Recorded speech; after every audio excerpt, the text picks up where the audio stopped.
जी students, आज हमारा lecture 9 है और फिज़िक्स 9 और यूनिट आज हम 4 जो है वो स्टार्ट करेंगे। और इस यूनिट का नाम है turning effect of a force.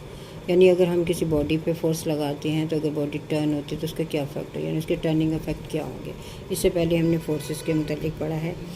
जो इस प्रीवियस यूनिट में हमने न्यूटन्स लॉ ऑफ मोशन, जिसमें हमने फोर्स को ही डिस्कस किया है। चलिए अब हम स्टार्ट करते हैं। और इस यूनिट में डिफरेंट टॉपिक्स जो हैं हम वो डिस्कस करेंगे, जिसमें हम अनलाइक पैरेलल फोर्सेस के बारे में पढ़ेंगे, फिर हम हेड टू टेल रूल के बारे में पढ़ेंगे, और इसके बाद हम ये भी देखेंगे how a force is resolve into perpendicular components. और इसी तरीके से और बहुत से टॉपिक हैं जो आपके इस यूनिट में ऐड किए गए हैं। चलें लेट्स स्टार्ट। सबसे पहले हम पैरेलल फोर्सेस की बात करते हैं। देखिए अक्सर हमने ये देखा है कि कुछ बॉडी के ऊपर बहुत सी फोर्सेस जो होती हैं वो एक्ट कर रही है, यानी हम एक बॉडी के ऊपर, एक ऑब्जेक्ट के ऊपर बहुत सी फोर्सेस लगा रहे होते हैं। तो इसमें से कुछ फोर्सेस, जहाँ पर हम कहें जितने भी हम फोर्स लगा रहे हैं वो एक ही डायरेक्शन में उसके ऊपर हम लगा रहे हैं। जैसे एग्जांपल ये है कि अगर एक बस को हम पुश करते हैं तो उसमें हम जितने भी लोग उसको फोर्स लगा रहे हैं वो एक ही डायरेक्शन में उसको फोर्स लगा रहे हैं, ठीक है। यानी उसकी डायरेक्शन जो होती है एक ही तरफ होती है। अब ये भी क्वेश्चन आ सकता है, वो all this forces are applied in the same direction, कि एक ही डायरेक्शन में वो सब लोग क्यों इसके ऊपर फोर्स लगा रहे थे। और इसका आंसर यही है because this forces are the parallel to each other, क्योंकि एक दूसरे के पैरेलल हैं, तो इस वजह से एक ही डायरेक्शन में उनको अप्लाई किया जाता है। तो इसमें सबसे पहले हम पैरेलल फोर्सेस की डेफिनेशन की तरफ आते हैं। The forces which are parallel to each other are called parallel forces. यानी वो फोर्सेस जो कि एक दूसरे के पैरेलल होती है, हम क्या कहते हैं, पैरेलल फोर्सेस कहते हैं। और ये देखिए ये 3 फोर्सेस हैं और इन तीनों की डायरेक्शन जो है वो सेम है। अब नेक्स्ट आ जाता है इसके आगे 2 टाइप्स और हैं, लाइक पैरेलल फोर्सेस और अनलाइक पैरेलल फोर्सेस। तो लाइक पैरेलल फोर्सेस में अगर हम देखें तो इसकी डेफिनेशन है, like parallel forces are the forces that are parallel to each other and have same direction. यानी लाइक पैरेलल फोर्सेस वो फोर्सेस हैं जो कि एक दूसरे के पैरेलल हैं, ठीक है। अगर फोर्सेस एक दूसरे के पैरेलल होंगे it means they act in the same direction and have same direction, और उनकी डायरेक्शन क्या होगी, वो सेम होगी, ठीक है। तो उसे हम क्या कहते हैं, लाइक पैरेलल फोर्सेस कहते हैं। अब इसके बाद आ जाता है unlike parallel forces. Unlike parallel forces क्या होती हैं। Unlike parallel forces are the forces that are parallel, वो एक दूसरे के पैरेलल हैं बट हैव डायरेक्शन ऑपोजिट, लेकिन उनकी डायरेक्शन जो है वो डिफरेंट होती है, एक दूसरे के ऑपोजिट होते हैं, हम क्या कहते हैं, अनलाइक पैरेलल फोर्सेस कहते हैं। अब देखिए यहाँ आप पिक्चर में एक एप्पल है और इसको एक धागे के साथ जो है यहाँ हैंग किया गया है। अब इसका जो एप्पल का वेट है वो किस डायरेक्शन में जा रहा है, वो डाउनवर्ड डायरेक्शन की तरफ जा रहा है। और स्ट्रिंग में उसी वक्त एक और फोर्स हमें नज़र आती है, that is tension in the string, जो कि अपोजिट डायरेक्शन में है। तो ये दोनों फोर्सेस जो हैं वो एक दूसरे के अपोजिट हैं, लेकिन क्या है, एक दूसरे के पैरेलल हैं।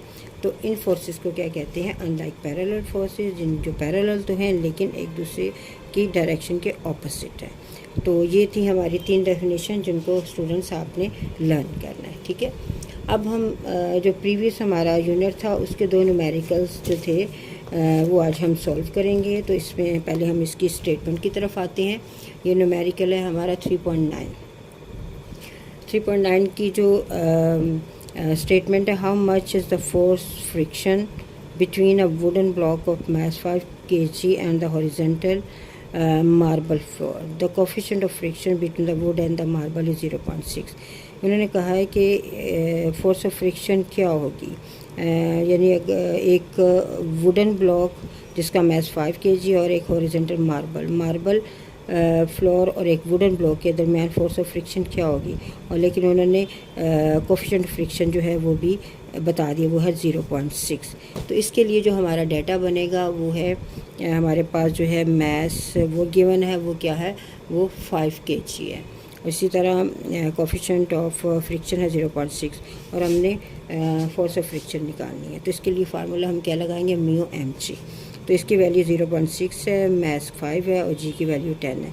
ये इससे कैंसिल हो जाएगी, हमारे पास 6 और 5 इन दोनों को मल्टीप्लाई करेंगे तो हमारे पास 30 यानी फोर्स ऑफ फ्रिक्शन जो है वो कितनी आएगी, 30 न्यूटन आएगी।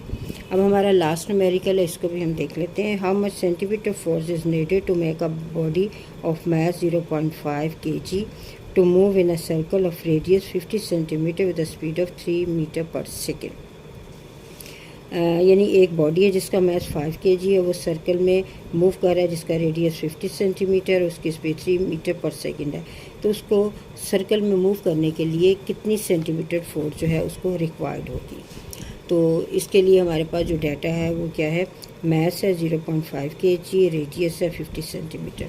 देखिए हमने न्यूमेरिकल्स में हमेशा बेस यूनिट यूज़ करते हैं, तो बेस यूनिट में हमारे पास सेंटीमीटर जो है वो बेस यूनिट नहीं, हम इसे कन्वर्ट करेंगे मीटर में।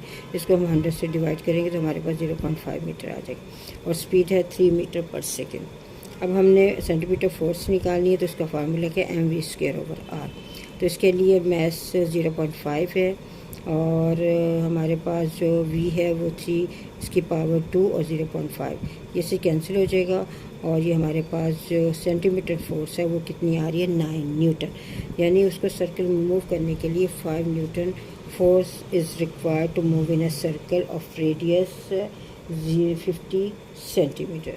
ओके, तो ये तो हमारे दो न्यूमेरिकल और इसके साथ आप लोगों ने नेक्स्ट जो हमने यूनिट शुरू किया उसकी आपने ये 3 डेफिनेशन जो है वो लर्न करनी है। अल्लाह हाफिज़।